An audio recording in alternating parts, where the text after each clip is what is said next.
बदले सनम दर्द दिल ले चुके दिल के बदले सनम दर्द दिल ले चुके दे चुके दे चुके तुझे दिल ये दिल दे चुके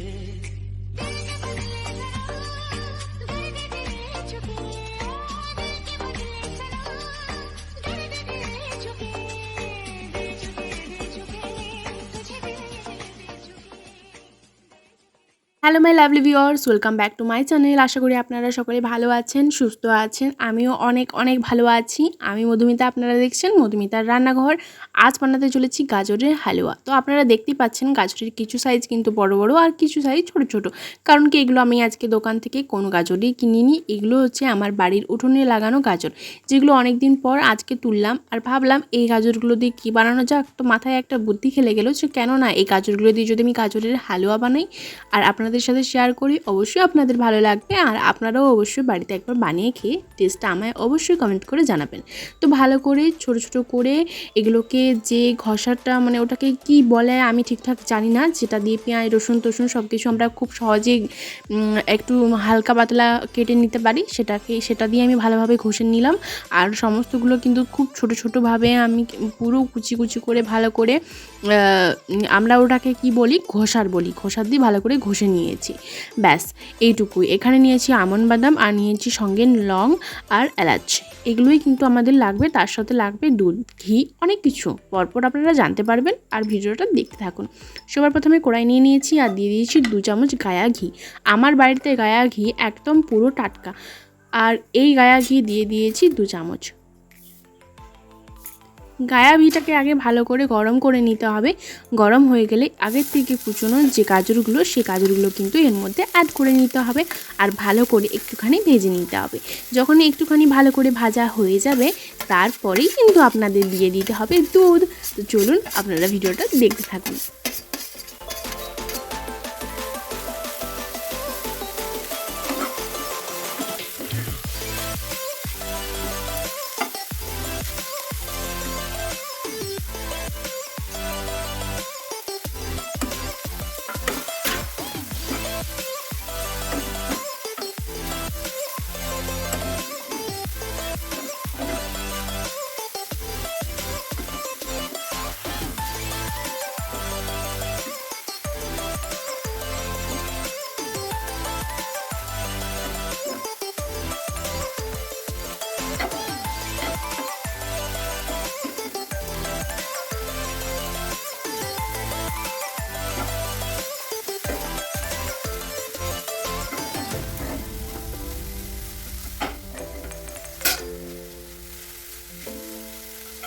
সবার প্রথমে এর মধ্যে দিয়ে দেবো 1 বাটি দুধ।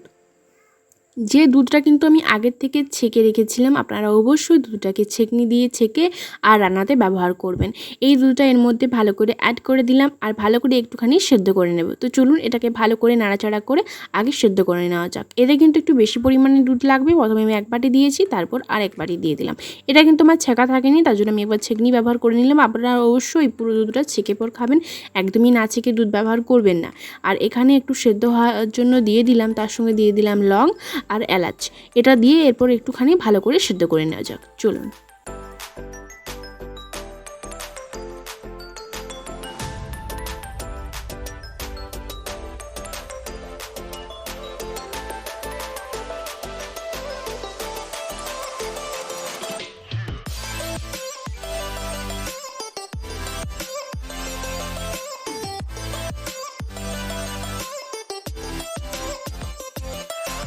ভালো করে সেদ্ধ করে নিলাম সবার প্রথমে। তারপর এর সঙ্গে দিয়ে দেব গুড়। আপনারা এখানে যে গুড়টা ভালো লাগবে খেতে সেটাই ব্যবহার করবেন। এখানে আমি কিন্তু আগের গুড় ব্যবহার করেছি, এখন আর খেজুর গুড় ঠিকঠাক পাওয়া যায় না, নয়তো খেজুর গুড়টা আমি বেশি পছন্দ করি। আর আপনাদের খেজুর গুড় দিয়ে আমি এই রেসিপিটা দেখাতাম, কিন্তু এখন খেজুর গুড় পাওয়া যাচ্ছে না, তাই আমি আজকে শেয়ার করতে পারলাম না।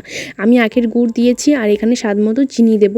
এই দুটো উপকরণ দিয়েই কিন্তু আমি আজকে এই হালুয়াটা পুরোটা বানাবো। আর এর সঙ্গে চিনি আর গুড় দিয়ে আপনারা অবশ্যই বানিয়ে খাবেন, দেখবেন খুব সুন্দর একটা স্বাদ পাবেন। আর খেতেও কিন্তু অসাধারণ লাগে। এই গরমের মধ্যে মনে হয় যে ফ্রিজের মধ্যে একটু ঠান্ডা ঠান্ডা কিছু থাকবে, সেটা আপনারা যাবেন আসবেন খাবেন, বেশ সুন্দর লাগে। আমার তো ভালো লাগে। শীতকালে কি মনে হয় যে বাইরে থেকে এলাম, কিছু একটা ফ্রিজ খুললাম, ভালো একটা মিষ্টি মিষ্টি পেলাম, খেলাম, এটা খুব ভালো লাগে আমার। সব দিনেরই মনে হয় যে বাইরে থেকে এলাম, বাড়ির মধ্যে কিছু থাকলো সেটা খেলাম, জল খেলাম, এটা আমার খুব ভালো লাগে। তারপরের মধ্যে দিয়ে দিলাম চিনি। এরপর ভালো করে এই যে গাজরের থেকে যে এক্সট্রা জলটা বেরিয়েছে সেটাকে কিন্তু ভালো করে শুকনো করে নিতে হবে। ভালো করে চলুন ভালো করে একটু ভাজা ভাজা করে শুকনো করে নিতে হবে। তার জন্য একটুখানি সেদ্ধ আমাকে এটা করতে হবে, যেহেতু গাজর আর অনেকগুলো ছোটো সাইজ আছে, বড় সাইজ আছে, আর অনেক দিন হয়েওছে। যদি ভালো করে সেদ্ধ না করি একদমই ভালো লাগবে না খেতে। তো চলুন ভালো করে আগে সেদ্ধ করে নিয়ে যাক, তারপর এটাকে ভালো করে শুকনো শুকনো করে নিতে হবে।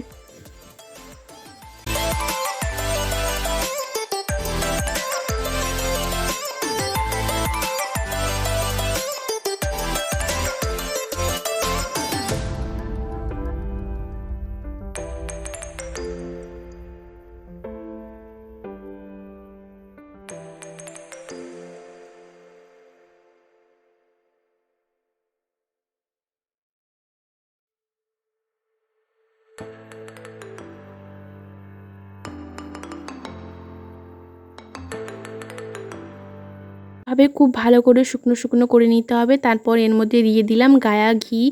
আমরা নামানোর আগে গায়া যদি ঘিটা দিই তাহলে কী হয়, একটা সুন্দর একটা গন্ধ থাকে, সেজন্যই কিন্তু আমরা গায়া ঘিটা এখানে ব্যবহার করছি। তো কিন্তু খুব সুন্দরভাবে এই সময় কিন্তু গাজরটাকে পুরো শুকনো করে নিতে হবে। ঠিক এরকমভাবে একদমই যে জল বা দুধ কিছুই রাখা চলবে না, একদমই শুকনো শুকনো করে নিতে হবে, তাহলে খেতে অনেকটা ভালো হবে আর স্বাদও তুলনামূলক অনেক বেটার হবে। তো চলুন ভালো করে পুরোটা মিক্সড করে নিলাম। তারপর এর মধ্যে দিয়ে দেব আগের থেকে যে আমি বাদামগুলো আপনাদের দেখালাম, আমন্ড বাদাম, সেই বাদামগুলোকে ভালো করে ছোট ছোট করে কেটে রেখেছি। সেটা আপনারা অবশ্যই একটা ছুরি দিয়েও কাটতে পারেন বা শিলনোড়াতে থেতো করেও নিয়ে আসতে পারেন। আমি কিন্তু এগুলোকে ছোটো ছোটো করে বসে বসে কেটেছিলাম জাতি দিয়ে। তো ভালো করে কাটা হয়ে গেছে, তারপরে এর মধ্যে অ্যাড করে দিলাম। দেখুন গাজরের হালুয়াটা জাস্ট কতটা সুন্দর হয়েছে, যেমন দেখতে সুন্দর হয়েছে তেমন খেতেও সুন্দর হয়েছে। খেয়ে পরে আমি আপনাদের সাথে শেয়ার করছি, সেহেতু বলছি যে আপনারা প্লিজ একবার বাড়িতে ট্রাই করে খেতে পারেন, অবশ্যই খুব সুন্দর হয়েছে। যদি ভিডিও ভালো লেগে থাকে অবশ্যই like comment share and subscribe অবশ্যই করে নেবেন। আর যদি আপনি পুরো ভিডিওটা এখনও পর্যন্ত আমার সাথে দেখছেন তাহলে অবশ্যই আপনি আপনার সুন্দর নামটা কমেন্ট সেকশনে অবশ্যই দিয়ে যাবেন, আর আমিও আপনার নামটা পরবর্তী ভিডিওতে অবশ্যই কমেন্টে নেব। তো চলুন দেখতে থাকুন, সঙ্গে থাকুন। আজকের মতো বিদায়, সুপ্রভাত।